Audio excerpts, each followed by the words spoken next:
அஸ்ஸலாமு அலைக்கும். தினமணி பத்திரிகையில் வெளிவந்திருக்கும் ஒரு முக்கிய செய்தி கேட்பீராக.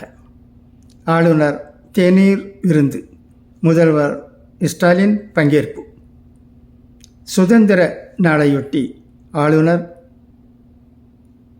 ஆர்.என். ரவி அளிக்கும் தேநீர் விருந்தில் முதல்வர் மு.க.ஸ்டாலின் பங்கேற்றுள்ளார்.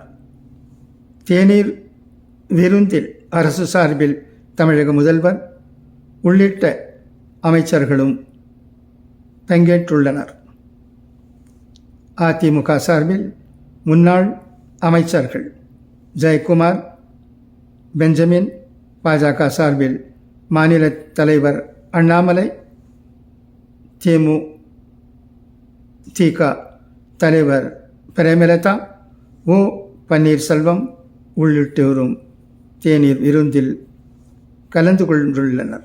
மேலும் நீதிபதிகள், சட்டமன்ற உறுப்பினர்கள், நாடாளுமன்ற உறுப்பினர்கள், அரசு உயர் அதிகாரிகள், முன்னாள் இராணுவத்தினர், சுதந்திர போராட்ட தியாகிகள் உள்ளிட்டோரும் தேநீர் விருந்தில் பங்கேற்றுள்ளனர்.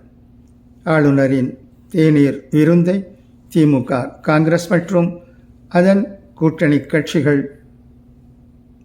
புறக்கணித்துள்ளன. ஆளுநர் பதவிக்கு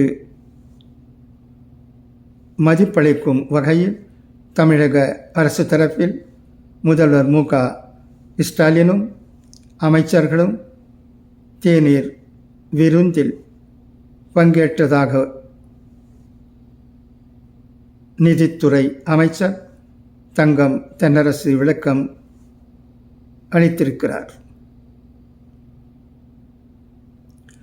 சுதந்திர நாளில் அரசியல் கட்சி தலைவர்கள், முக்கிய பிரமுகர்கள் ஆளுநர் விருந்தளிப்பார். அதன்படி இன்று ஆகஸ்ட் 15 ஆளுநர் மாளிகையில் தேநீர் விருந்து நடைபெற்று வருகிறது.